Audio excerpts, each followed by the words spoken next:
Alright, welcome to my advanced tutorial, how to make a track. So this is a track that took me about a week to make. It's a New York City wasteland post-apocalyptic world. And notice that this is on Xbox One, and if the track complexity is at red, there's something going on here. Alright, there's obviously a lot of mechanical intervention going on here. And also a lot of stuff, a lot of frame rate lag, because the DLC that came out, the Horsey DLC pack or whatever, kind of screwed up this map. This map had no frame lag whatsoever. It was probably running at about 25 to 30 frames per second. And now if we could see it here on our reticle menu or our stats overlay, look at that shit. It's running at, it's running at 28 frames per second. Some areas not really. Some rotations. The variation object peaks are not really going on when we're on the automatic animation scales right here that's going by. But it's not that bad. It's running at 30 frames. If it's yellow, it's bad. If it's at green, it's acceptable. But then you just start to notice this is very, very, very bad right here. Yeah, so this is the track that I made, and we're going to talk about performance issues, right? Obviously, I was talking about, so this is the track that I made, and you don't want, you want your frames per second to be, like, maybe, like, right there. Right there. You see how it dropped down to 42? Exactly. You don't want any frame lag, because if I'm going to go here, see my frame lag. Right, you cannot have any frame lag, whatever. Because remember, this is single player frame lag. The multiplayer will have a tremendous amount of lag here because there's more players and it's online, right?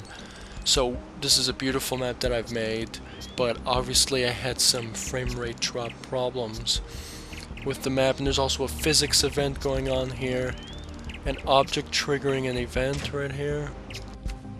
And usually comes with some bad things right here. So this is just a track I wanted to show off that is very, very good. I really enjoy making art pieces with digital designs and stuff. This is like a crane I've built that it's kind of like abandoned, very, very abandoned. It's like a post-apocalyptic world.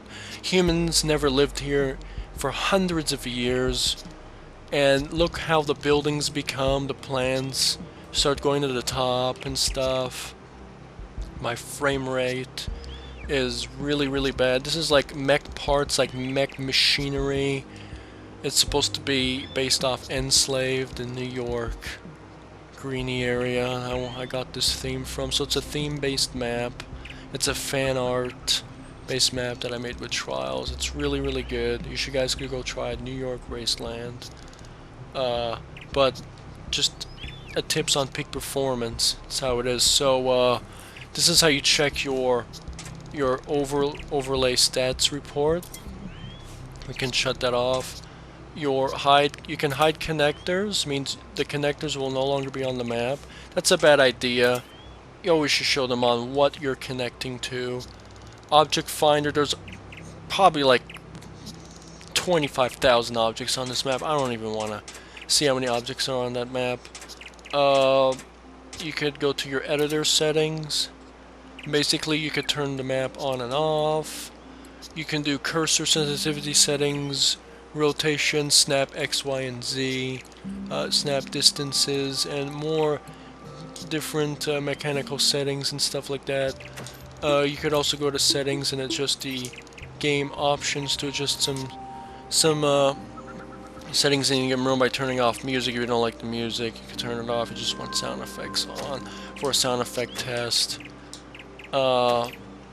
Usually, if you want to create map complex tracks like this, this track is supposed to be a 3D track with 3 awkward camera angles because I didn't really care about the performance of the track. I wanted to, so you can have a good time and enjoy riding through this amazing scenery track. So this is how you make a complicated track. I obviously never went through all the functionalities and stuff that I've set up here. You know what I mean? But it's just a bunch of glued objects together to make one object. I have a little animation going here. This rubble is going to fall down in a set amount of time, and it's going to make a dust pound effect or whatever. This is just more areas in that crane way off in the distance is going to drop 3 pillars into the water very realistically. We're going to play our effects and play our map real quick. My map. This is how it starts. You see that thing goes down. Boom. Nice realistic. You know, I just did linear damping to that. We have another area right here. Another area right here. Now this is our next area. Little shadow glitches. Its objects are not working properly here. Frame rate really bad. You notice that the timer slows down right here? This is our... You see that wave that you went up in there? It's hitting the water, which is very good. I want to play it again for a different perspective.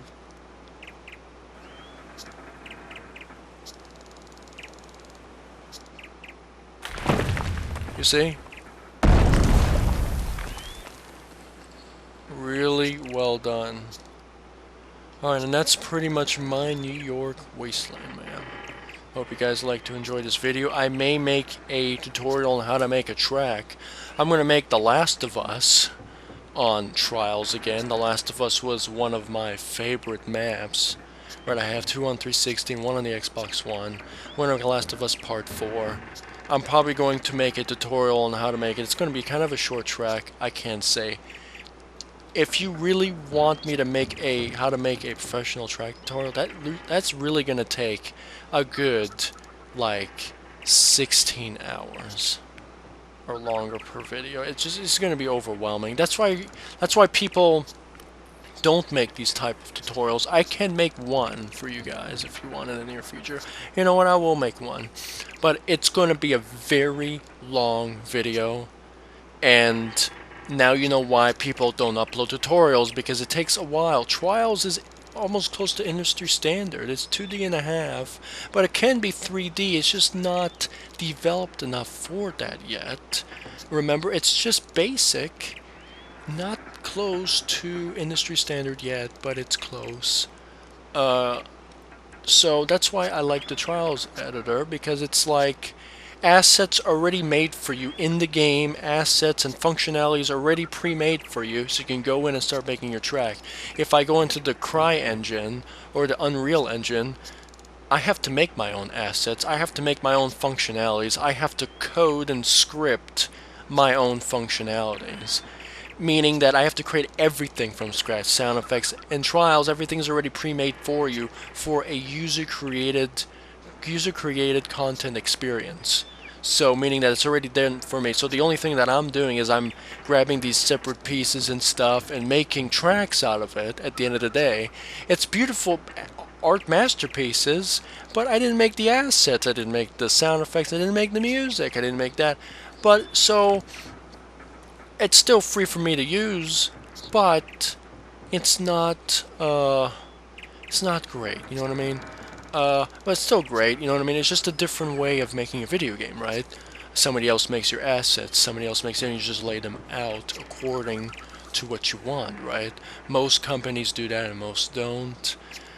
I'll be start making video games soon, so I'm gonna start making my own models and assets and stuff like that into my own video game.